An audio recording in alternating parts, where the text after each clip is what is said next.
want you to think about your dream, because I'm in a room full of dreamers. Think about your dream right now and envision it. And I want to share something with you that has changed my life. That dream that you're holding in your mind, it's possible. That in the process of working on your dreams, you are going to incur a lot of disappointment, a lot of failure, a lot of pain, a lot of setbacks, a lot of defeats. But in the process of doing that, you will discover some things about yourself that you don't know right now. What you will realize is that you have greatness within you. What you'll realize is that you're more powerful than you can ever begin to imagine. What you will realize is that you're greater than your circumstances, that you don't have to go through life being a victim. I was born in Miami, Florida, in an area called Liberty City, in an abandoned building on a hard linoleum floor with my twin brother. We were 6 weeks of age. We were adopted. When I was in 5th grade, I was identified as EMR, labeled educable, mentally retarded, put back from the 5th grade into the 4th grade, and stayed in that category until I got out of high school. No one could have convinced me that after just over 6 years, I would have my own book entitled Live Your Dreams. Just over 6 years, I would have 5 specials on public television. Just over 6 years, I've done motivational speaking for AT&T, Procter & Gamble, McDonald's Corporation, Xerox, IBM. Just over 6 years. I will now have my own talk show that will premiere on Monday, Labor Day. I'm saying to you, your dream is possible. Don't give up on your dream. It's a long shot, ladies and gentlemen, from Liberty City, an abandoned building on a floor, never knowing my mother or father. It's a long shot. Being here with you today in this dome in Atlanta, it's a long shot.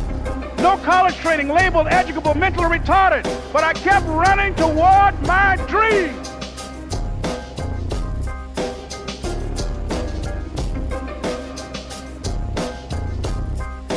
Someone's opinion of you does not have to become your reality. It's not easy. It's hard changing your life. It was hard when just over 3 years ago, in the Penobscot building in Detroit, Michigan, where I was operating my business. And I fell on some hard times, and I was sleeping in my office. It was hard coming into the lobby, and the security said, "Excuse me, Mr. Brown, can we see you for a moment? This is an office tower. It's not a hotel. Please do not sleep in your office." I just work long hours in creating my business. I'm an entrepreneur, and right now things are bad for me. But they're not going to be this way always. And it was hard coming through the lobby. And sometimes they would laugh. There's a guy talking about becoming successful. And look at him. He's bathing in the bathroom upstairs on the 21st floor. He sleeps on the floor. Him and 2 other dreamers up there. Look at him. It was hard, ladies and gentlemen, coming to speak to people. And I was facing financial difficulties in my own life. I was behind on my bills and my dreams, and I'm saying to them, you can live your dream. It was hard, ladies and gentlemen. It was very difficult to pick myself up each day believing that I could do it. There were times that I doubted myself. It was very hard. And here's what I want to say to you. Don't give up on your dream. It's possible that you can live your dream. That it's necessary, that you're relentless, that you have a plan of action, that you are creative. The people that are living their dream are finding winners to attach themselves to. The people that are living their dreams are the people that know that if it's going to happen, it's up to them. And they're resolving within themselves, it's not over until I win.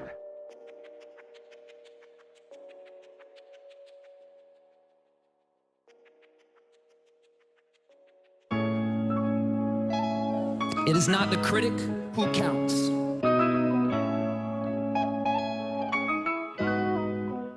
Not the man who points out how the strong man stumbles, or where the doer of deeds could have done them better. The credit belongs to the man who is actually in the arena, whose face is marred by dust and sweat and blood.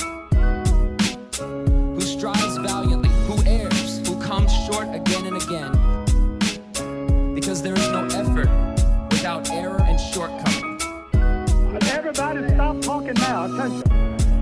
I'm too fast, I'm too skillful, and I'm gonna show everybody out there watching this show and the whole world, and the world will bow and admit that I am the greatest of all times when you see what I do to George Foreman. I told you, I'm the real champion.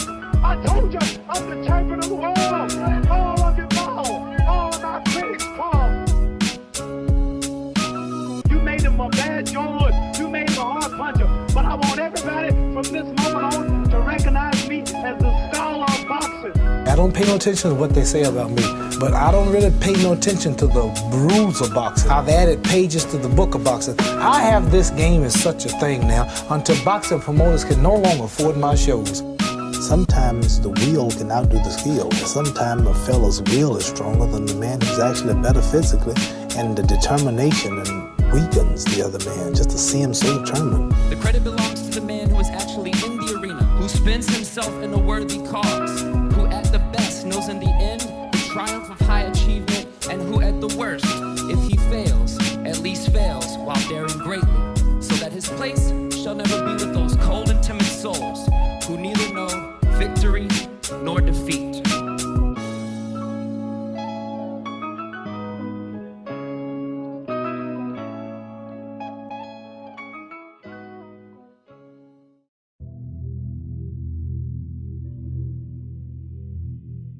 I'm not afraid to fail.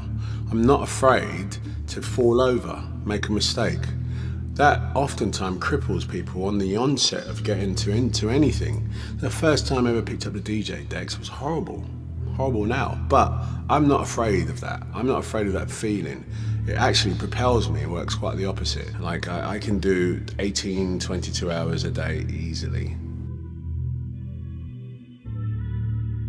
It's definitely one of those components to me as a human being, my makeup, my genetics, that allows me to actually keep moving. I've always admired people that had their things together, their lives together. I always admired someone that had, business. And I remember Richard Branson, right, was fascinating to me at a young age. Not him, but just the fact that he had a multifaceted business. People talk about aiming for the skies. Sometimes even aiming for the skies is intimidating. Just don't give yourself boundaries. Your sky and my sky might be different, but neither of us will touch the sky if we give ourselves boundaries. My parents worked very hard, came from West Africa, came into England with not very much. I wanted to work as hard as they did in my field. Achievement is inspirational to me, people doing it. Someone that on Monday didn't know how to do this, by Friday can do it. That is an inspiration to me. To keep your head down, keep your head down. Like when I swim, I've got 25 laps, guaranteed if I look up and start counting those laps, I'm petered out by 15.